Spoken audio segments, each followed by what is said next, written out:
Artificial generative intelligence type டைப். ஏஜிஐன்னு சொல்றோம். Artificial generative intelligence. இது என்னங்க ஆர்டிஃபிஷியல் ஜெனரேட்டிவ் இன்டெலிஜென்ஸ்னா, AI can create anything for you. AI can create text based document. ஒரு நோட்ஸா இருக்கலாம். நீங்க படிக்கிறதுக்கான நோட்ஸா இருக்கலாம். உங்களுக்கு தேவையான ப்ராஜெக்ட் டாக்குமெண்டேஷனா இருக்கலாம். ஒரு பவர் பாயிண்டா இருக்கலாம். ஒரு இமேஜா இருக்கலாம். ஒரு வீடியோவா இருக்கலாம். ஒரு பாட்டு இருக்கலாம். இப்படி உங்களுக்கு என்னெல்லாம் தேவையோ நீங்க விரும்பின மாதிரி கிரியேட் பண்ணி கொடுக்கறது தான் இந்த ஆர்டிஃபிஷியல் ஜெனரேட்டிவ் இன்டெலிஜென்ஸ். இங்கே தான் நான் உங்களுக்கு ஒரு முக்கியமான பாயிண்ட்டை சொல்ல விரும்புகிறேன். மெஷின் லேர்னிங், டீப் லேர்னிங்லாம் காலங்காலமாக இருந்துட்டு இருக்கு.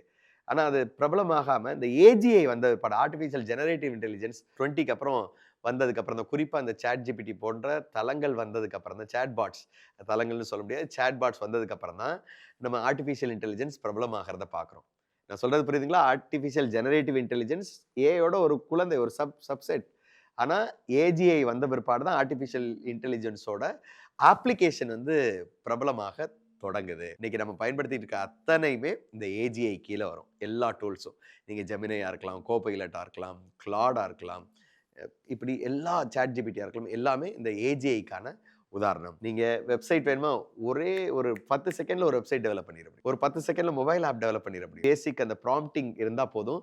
ப்ராம்ப்ட்னா என்ன? நீங்க என்ன வேணுங்கிறத நீங்க உங்களோட மொழிகள்ல நீங்க உள்ளீடு செய்றீங்களா, இன்புட்டா கொடுக்குறீங்களா, அதுக்கு பேரு ப்ராம்ப்ட். அதை ஸ்ட்ரக்சர்டா கொடுக்கணும்னா அதுக்கு பேர் தான் ப்ராம்ப்ட் என்ஜினியரிங்னு சொல்றாங்க. அதனால ப்ராம்ப்ட் என்ஜினியரிங் நீங்க கத்துக்குங்க. முடிஞ்சா நம்ம அடுத்தடுத்த செக்மெண்ட்ல ப்ராம்ப்ட் என்ஜினியரிங் நம்ம கத்துக்குவோம்.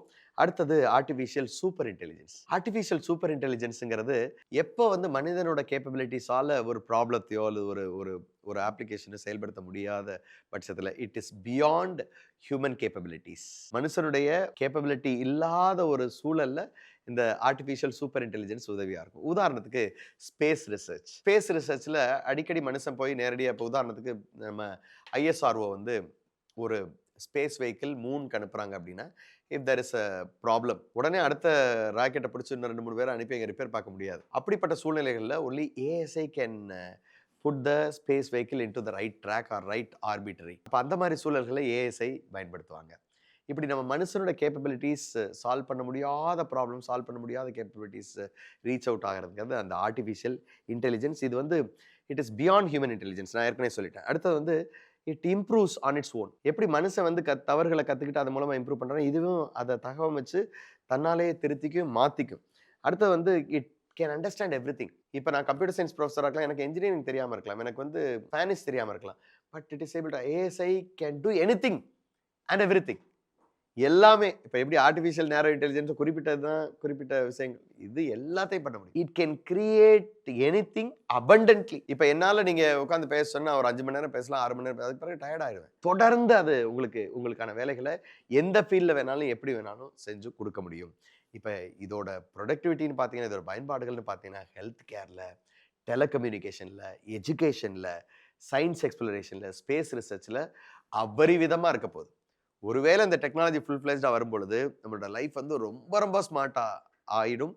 சீம்லெஸ் கனெக்ஷனில் நிறைய அப்ளிகேஷன்ஸை நம்ம ஆட்டோமேட் பண்ணி பயன்படுத்துறதுக்கான வாய்ப்புகள் நிறையா இருக்குது. அதனால் இதை சார்ந்த வேலை வாய்ப்புகளும் நிறைய உருவாகிறதுக்கான வாய்ப்புகள் இருக்குது. இது வந்து ஏஎஸ்ஐ, ஆர்டிஃபிஷியல் சூப்பர் இன்டெலிஜென்ஸ். இப்போ நண்பர்களே, நம்ம ஜெனரேட்டிவ் ஏஐ டீப்பாக நம்ம பார்க்க போகிறோம். நவ் ஜெனரேட்டிவ் ஏஐயோட முதல் ஸ்டேஜ் வந்து GPT, generative pre trained transformer, GPT. இந்த சாட் ஜிபிடி எல்லாம் நீங்கள் கேள்விப்பட்டிருப்பீங்க. சாட் ஜிபிடிங்கிறது கமர்ஷியல் நேம்.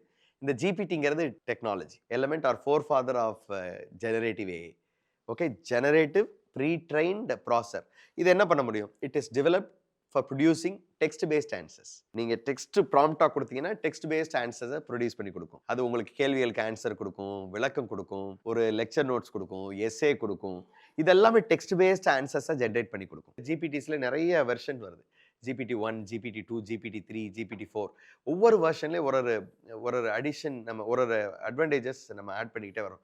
இன்றைக்கெல்லாம் பார்த்தீங்கன்னா பெரும்பாலான சேட் பாட்ஸ், சாட் ஜிபிடி மாதிரி, ஜெமினை மாதிரியான பெரும்பாலான சேட் பாட்டில் GPT-4 பயன்படுத்துகிறாங்க. இப்படி இந்த ஜிபிடியோட அட்வான்ஸ்மெண்ட்ஸ் என்னன்னு பார்க்கும் பொழுது, அது திரும்ப ஒரு தடவை நான் ரிவைஸ் பண்ண விரும்புகிறேன். ஜிபிடிங்கிறது ஜெனரேட்டிவ் ப்ரீ ட்ரெயின்டு டிரான்ஸ்ஃபார்மர்.